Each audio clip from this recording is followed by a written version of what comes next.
राजा हो तो है कैसे मनाई, राजा हो तो है कैसे मनाई, राजा हो तो है कैसे मनाई।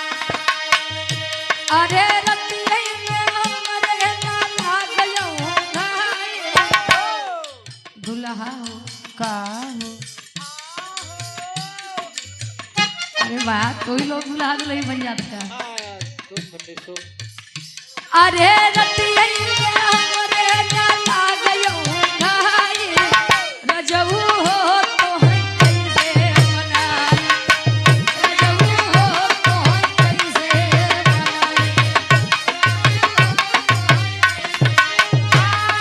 रतिया में हमरे ना लागयो भाई, रतिया में हमरे ना लागयो भाई, रजऊ हो तो है कैसे मनाई, दुल्हा हो तो है कैसे मुआई नहीं हो मनाई। पहले के दुल्ही, अच्छा एक बात है, चाहे वो पूजे काका बाबा हो, चाहे पहले समय की पूजे दादी का किलो, पहले के लोग कम पढ़े लिखे होते थे लेकिन संस्कार उनके अंदर उच्च था। लेकिन आज के लोग जितने ही पढ़े लिखे हो रहे हैं, शिक्षित हो रहे हैं, संस्कार का स्तर उतना ही कम होता जा रहा है। दुल्ही पहले लंबा घूंघट करें, कहाँ बता जाना था, उनका दांत बड़े बड़े होत रहा। तो देखा जाता रहा। पहले के दुल्ही मांग भर के सिंदूर लगावे ऐसे कि हमारे दुल्हा की आयु लंबी होखे। आज के दुल्ही तनी सा लगा ली है, जाना थक था वो दे। ये जल्दी मरे दूसरे की जाई। तार वाला कितना लगा तो कान के बेलचस लगा हुआ तल 150 प्लस है यार, तो इतना जल्दी ना जा प्रसाद।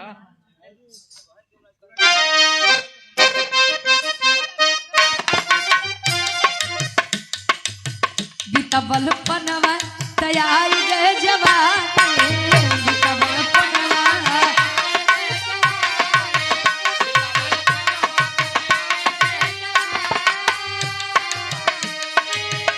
अरे रही रही के रही रही के, अरे रही रही के सजिया पे हम लड़ाई, रही रही के सजिया पे हम लड़ाई, राजा हो तो है कैसे मनाई,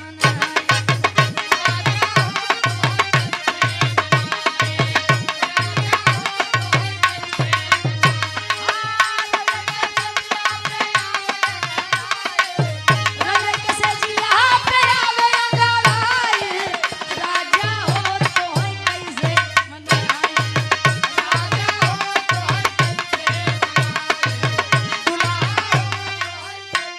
कैसे। और यार सम्मानित हृदय के गार्जियन जी, आप पप्पू यादव कवि जी का सम्मान है मंच के माध्यम से, हम चाहेंगे कि आप मंच पर आइए। बाबा। और यहाँ बड़े भैया मृत्युंजय पहलवान जी का भी सम्मान है मंच के माध्यम से। सर्वजीत मौर्य जी टेंट वाले भैया, उनका भी सम्मान है। और यहाँ गुलजार अली भैया का, अच्छा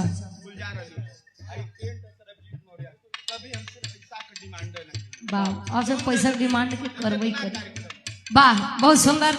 ये बड़े भैया गुलजार अली भैया और ये सर्वजीत मौर्य भैया, जब भी कोई भी कार्यक्रम है हमारे पहलवान भैया करवाते हैं, पैसे की मांग नहीं करते हैं।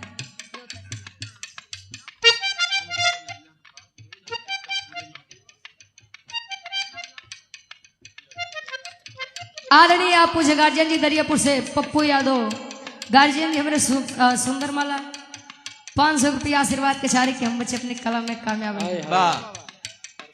का जाने दे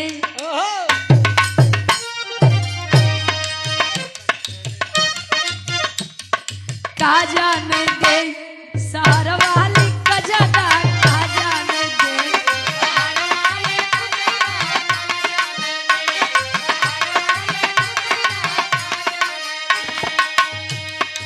आन के बलमुआ के सेज पसुतावे, आन के बलमुआ के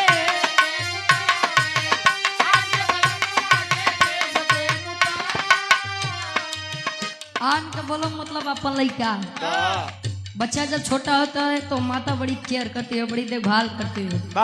अब वह लड़का जब बड़ा हो दूसरे से शादी हुई लड़की से शादी हुई हाँ। अब वह बनी दूसरे के बल्लम बल्लम नहीं हो वाह बलम। आन का लड़का मतलब आन का बलम मतलब अपन लड़का वाह वाह वाह वाह आन के बलमुआ के सेज पसुताए क्या बात है? अरे अपने बलम के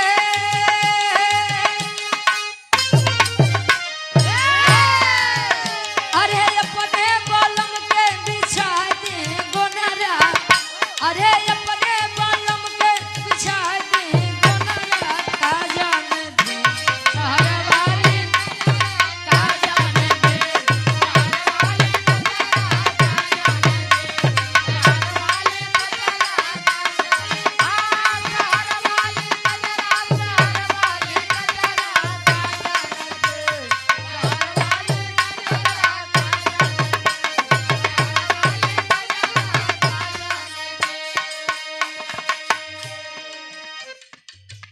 तनी सब बदल दा ओकरे बाद एक ही छोट सा देवी गीत हो जाए फिर भैया क्या दे अभी कार्यक्रम बंद हुई अब एक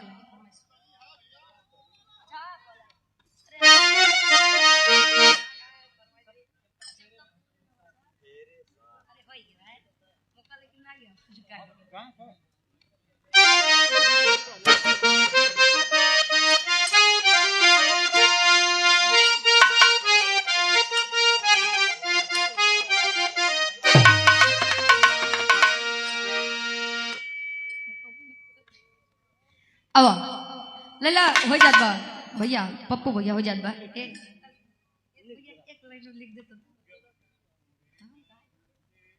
अब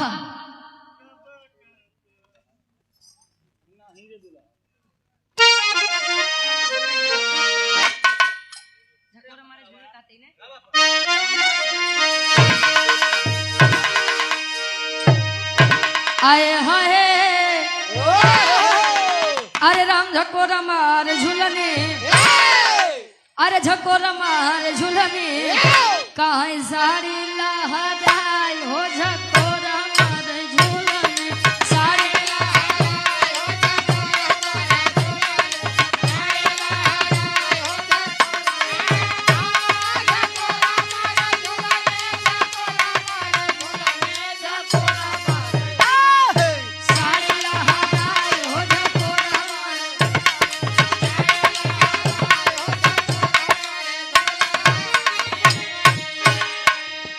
सम्मानित हृदय के गार्जियन जी बड़े भैया शिवा भैया ढोलक के बहुत ही सुंदर वादक हैं। आदरणीय आप गुरुजी लाल व्रत ढोलक वादक जो कि बहुत ही सुंदर वादक हैं। गुरुजी के आप सुपुत्र हैं, हमारे बड़े भैया हैं शिवा भैया। सुंदर माला 100 रुपये आशीर्वाद के छारी के हम बच्चे अपनी कला में कामयाब रहे। एक तनी सा बदल रहा अरे राम घुसुरी का बरधा कहाँ सरी मझारी घुसुरी का बरधा सरी मझारी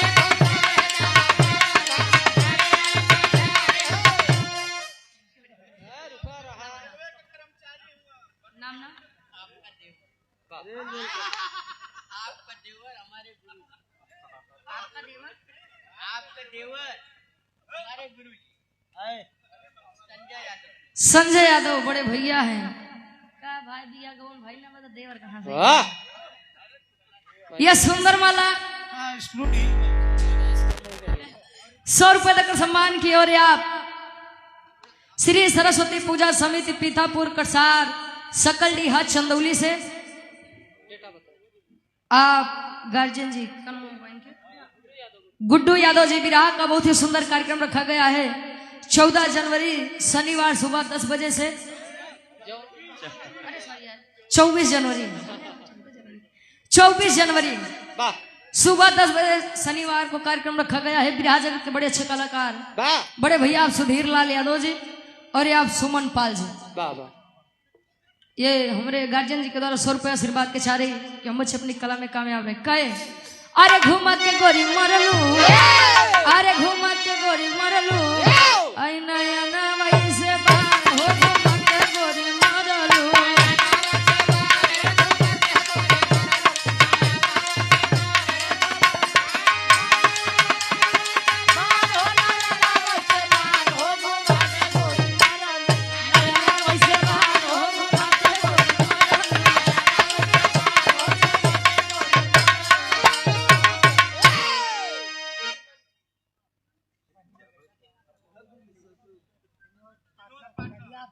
दरियापुर से पूछे गार्जियन जी आप विनोद पाठक जी वाह हमारे गार्जियन जी पूछे बाबूजी सुंदर माला 500 रुपए आशीर्वाद के चाह रही कहे तेरी मेरी आंख लड़ी लोगों ने बदनाम किया दुनिया के बक्का दया हाँ, हम तू अपन काम किया केहू केहू कहे ला उमरिया के दोस्त बा हाँ, कही के गए सूरदास सब नजरिए के दोस्त बा हाँ, कोनो दुल्ही अपने सासू माई के रहन बतावे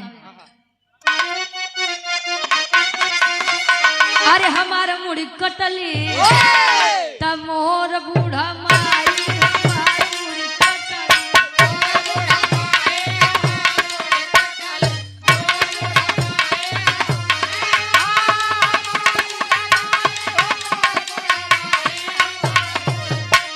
हमार बूढ़ा माई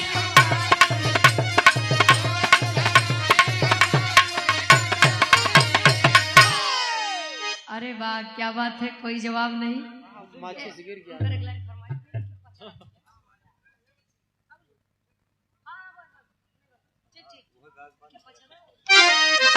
ठीक